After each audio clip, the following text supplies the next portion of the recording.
Hi, I'm Nick and this is the TBT channel. Today's video is about two things. It is about the rifle I have in front of me and the scope that is sat on top of it.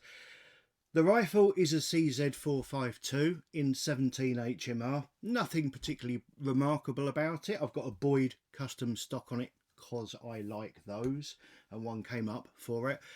A SAC moderator on it. There's a magazine there. I've got the flag in to show it's empty. The rifle itself, if you're going to get a rimfire rifle, many people get a CZ, okay, because they're cheap. You can get lots of parts for them and they work, and that's it. That's all you can really say. They do exactly what it says on the tin, which is all you want a rimfire to do. It's a tool. This one, I was just, before doing this, I was talking about my wife's HW66 in 2.2, which has the record trigger unit. That's why we bought that rifle instead of a CZ, because of the trigger. So I'm just going to show you the trigger on this one.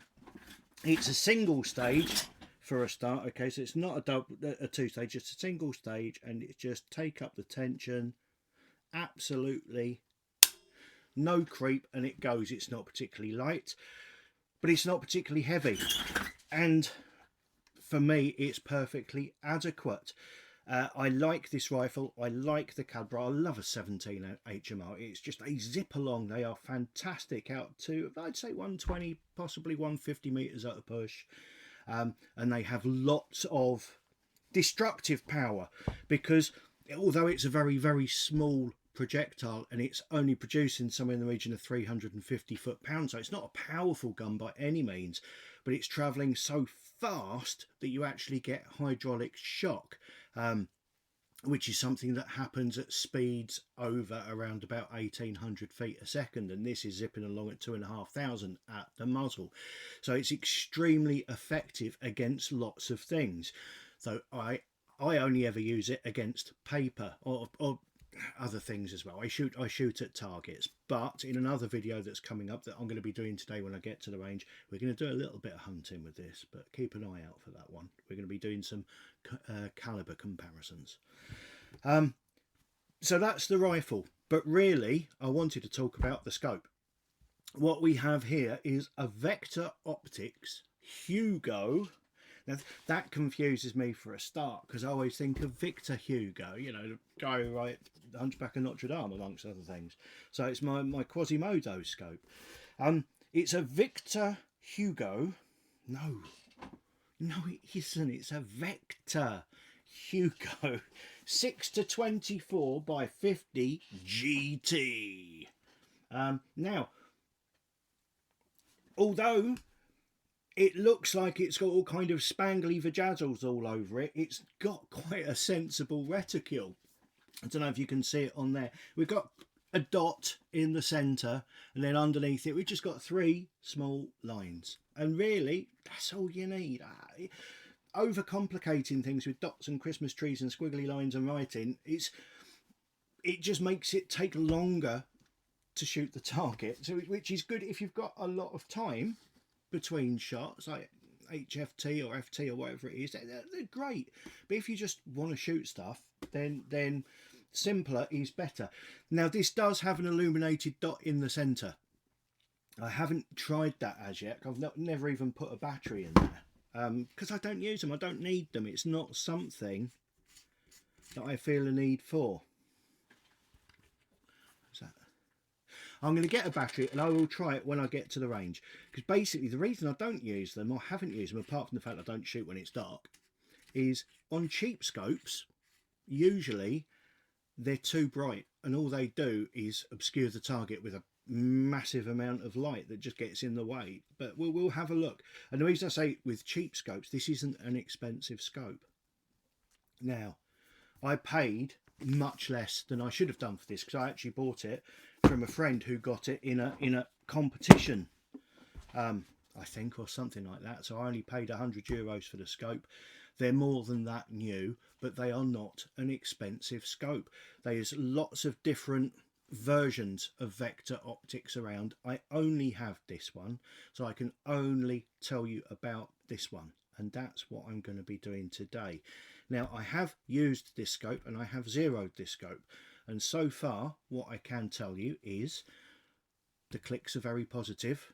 The side focus seems to be quite accurate to the actual distance it wants to be, and although I haven't sat down and looked through the glass to say, oh, what does it look like, when I've been using it, I never thought, oh, this isn't very good. So today when I get to the range, I am going to be looking objectively into the scope and comparing it to a Nikon Pro Staff that I've got on the other gun, which is good quality glass. I'll be doing a next to each other looking through them thing, and I'll tell you what my impressions of the glass are. But certainly from the few months I've had this and been using it, I've never at any point thought, oh, that's not very good.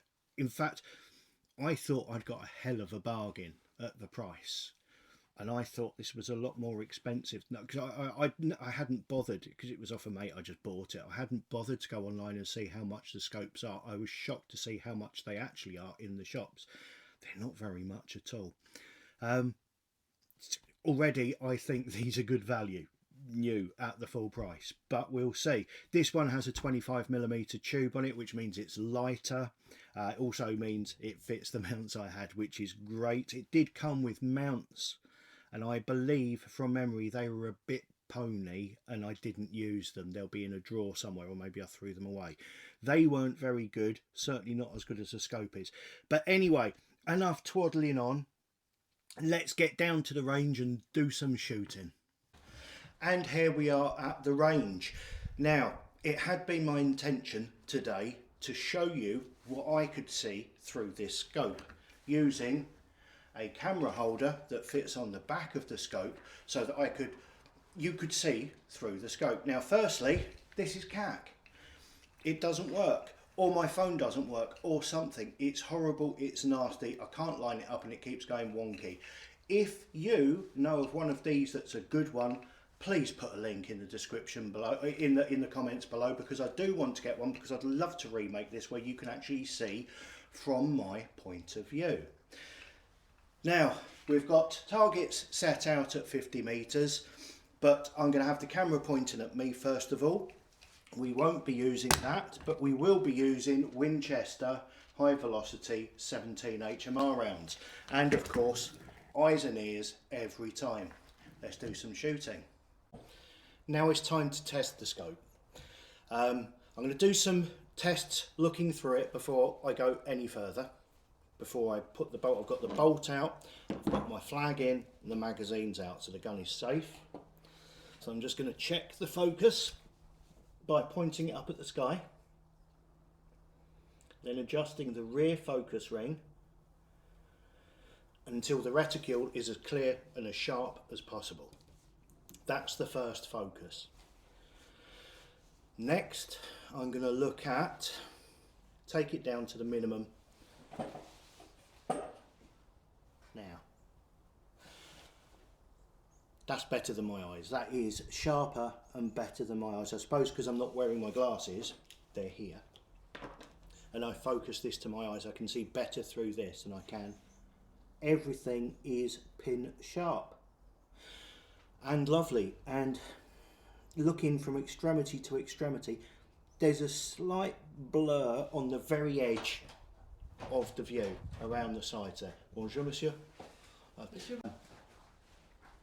So it's very clear, and as we turn up the magnification, it's staying clear, and that little bit of fuzziness around the outside isn't moving. So I've turned it right up to 24, and I'm looking at the bank, which is 60 meters away. So next we have the side focus on the side of the scope. Everything's a blur, so we move that backwards and forwards until it isn't, and that is saying 70 meters. I know it's 60, it's saying 70. It's not accurate, that is normal. It's an indication, but it's to help you with the parallax, and the parallax is, once this is set, that's pointed at a small bit of dirt there, and if I move my head around, the dot in the centre, the crosshair, stays on that place. It doesn't move.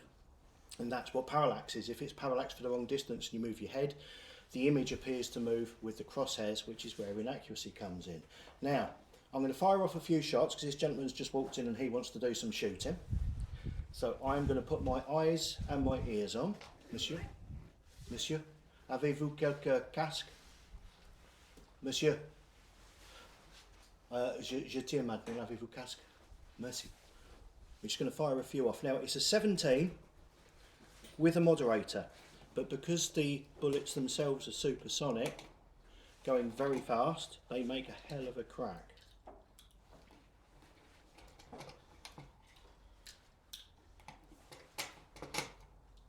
So I'm just going to put 3 in here, 3 shots, remove my flag, put in my magazine, and get my bolt. The bolt has to be separate from the gun in transport. That's so that the gun isn't easily, immediately usable during transport, which is a very good way of doing it. So, I've got small pieces of clay pigeon at the back, and they're disappearing. Here's 1.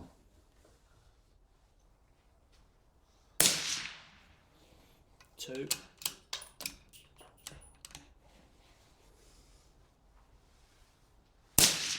3. Now, make the gun safe, magazine out, flag in. Take my ears out so I can hear myself better. I have to say, I wasn't aware of the price of this scope, but now that I am, I would still say it's a good buy. It's punching above its weight, it's giving a good image, and it's got good features on it. So I really like it. I'm going to revisit this when I can get hold of a proper camera mount for the scope. If you know of one that works, please do let me know. Thank you so much for watching. Like, subscribe, hit notifications, and I'll see you next time. Goodbye.